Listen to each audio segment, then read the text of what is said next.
Hi hello ಎಲ್ರು ಹೇಗಿದ್ದೀರಾ? Welcome back to Suji Vishnu logs. ನಾನಿವತ್ತು ವೆಜಿಟೇಬಲ್ ಮ್ಯಾಂಗೋ ಹಾಕಿ ಒಂದು ಸಾಂಬಾರ್ ಮಾಡ್ತಾ ಇದ್ದೀನಿ. ತುಂಬಾನೇ ಟೇಸ್ಟ್ ಆಗೂ ಇರುತ್ತೆ ಮತ್ತೆ ಬೇಗನೂ ಆಗುತ್ತೆ. ತುಂಬಾ ಸಖತ್ ಟೇಸ್ಟ್. ಒಂದು 10 ಜನಕ್ಕೆ ಆಗೋಷ್ಟು ಮಾಡ್ತಾ ಇದ್ದೀನಿ. ಪ್ಲೀಸ್ ನನ್ನ ಚಾನಲ್ನ ಯಾರೆಲ್ಲ ಹೊಸದಾಗಿ ನೋಡ್ತಾ ಇದ್ದೀರಾ ಸಬ್ಸ್ಕ್ರೈಬ್ ಮಾಡ್ಕೊಂಡು ಈ ವಿಡಿಯೋ ಪೂರ್ತಿಯಾಗಿ ನೋಡಿ. ನಿಮ್ಗೂ ಈ ವಿಡಿಯೋ ಯೂಸ್ಫುಲ್ ಆಗ್ಬೋದು ಅನ್ಕೊಂತೀನಿ. ಫಸ್ಟ್ ನಾನು ತೊಗರಿಬೇಳೆ 150 ಗ್ರಾಮ್ ತೊಗರಿಬೇಳೆ ತಗೊಂಡು ಚೆನ್ನಾಗಿ ತೊಳ್ಕೊಂಡು 1 ಗ್ಲಾಸ್ ನೀರ್ ಹಾಕಿ 1 ಈರುಳ್ಳಿ 2 ಟೊಮೆಟೊ ದೊಡ್ಡದಾಗಿ ಕಟ್ ಮಾಡಿ ಹಾಕೊಂಡು ಸ್ವಲ್ಪ ಅರಿಶಿನ ಪುಡಿ ಹಾಕಿ 3 ವಿಸಿಲ್ ಬೇಯಿಸ್ಕೊಂತಾ ಇದ್ದೀನಿ. ಅದು ಬೇಯಿಸ್ಕೊಂಡಾದ್ಮೇಲೆ ಅದು ಬಸ್ದಿ ಇಟ್ಕೊಬೇಕು.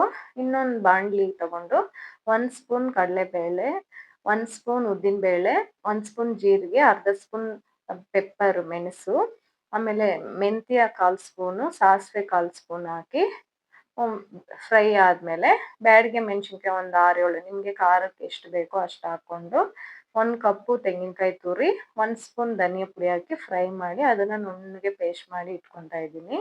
ಈ ಕಡೆ ಒಂದು ಕಡಾಯಿ ಇಟ್ಕೊಂಡು ಎಣ್ಣೆ 2 ಟೇಬಲ್ ಸ್ಪೂನು, ಸಾಸಿವೆ ಜೀರಿಗೆ ಹಾಕಿ ಕರಿಬೇವು, 1 ಈರುಳ್ಳಿ ಕಟ್ ಮಾಡಿರೋ ಈರುಳ್ಳಿ, 2 ಒಣಗಿನ ಮೆಣಸಿನ್ಕಾಯಿ ಹಾಕಿ ಚೆನ್ನಾಗಿ ಫ್ರೈ ಆದ್ಮೇಲೆ ಎಲ್ಲ ತರ ತರಕಾರಿ ತಗೊಂಡಿದ್ದೀನಿ ನಾನು.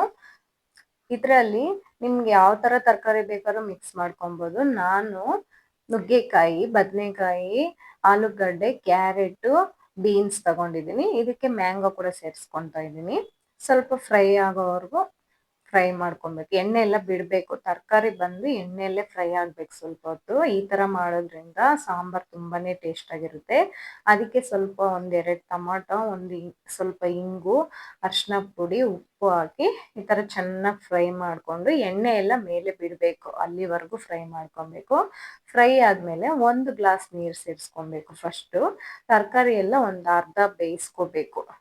ಆ ತರಕಾರಿ ಸ್ವಲ್ಪ ಬೆಂದಾದ್ಮೇಲೆ ಮಿಕ್ಸಿಗೆ ಹಾಕಿ ರುಬ್ಬಿರೋ ಮಸಾಲೆನ ಇದಕ್ಕೆ ಸೇರಿಸಿ ನೀರ್ ಎಷ್ಟು ಬೇಕೋ ಅಷ್ಟು ಸೇರಿಸ್ಕೊಂಡು, ಇದು ಗಟ್ಟಿಯಾಗಿದ್ರೆ ಚೆನ್ನಾಗಿರಲ್ಲ, ಸ್ವಲ್ಪ ನೀರ್ ಮೀಡಿಯಮ್ ಆಗಿ ಬರುತ್ತೆ. ನಾವು ಬೇಯಿಸಿರೋ ಬೇಳೆನ ಎಲ್ಲ ಹಾಕಿ ಕರೆಕ್ಟಾಗಿ ನೀರು ಸ್ವಲ್ಪ ಜಾಸ್ತಿ ನೋಡ್ಕೊಂಡು ಹಾಕಿ ಉಪ್ಪು, ಆಮೇಲೆ ಸ್ವಲ್ಪ ತರಕಾರಿ ಎಲ್ಲ ಬೆಂದು ಸಾಂಬಾರ್ ಕುದಿ ಬರ್ಬೇಕಾದ್ರೆ ಮಾವಿನಕಾಯಿ, 1 ಮಾವಿನಕಾಯಿನ ಕಟ್ ಮಾಡಿ ಹಾಕೊಬೇಕು.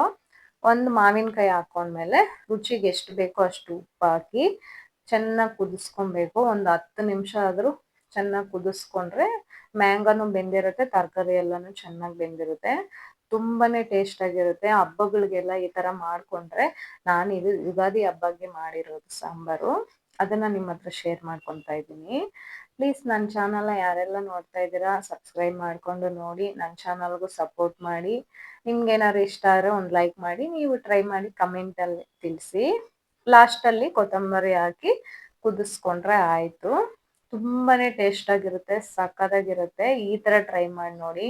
ನಾವು ಅಂಗಡಿ ಸಾಂಬಾರ್ ಪುಡಿ, ನಮ್ಮ ಸಾಂಬಾರ್ ಪುಡಿ ಹಾಕೋದಕ್ಕಿಂತ ಈ ತರ ಅವಾಗಿಂದ ಅವಾಗೆ ಮಸಾಲೆ ಮಾಡಿ ಹಾಕೋದ್ರಿಂದ ತುಂಬಾನೇ ಟೇಸ್ಟ್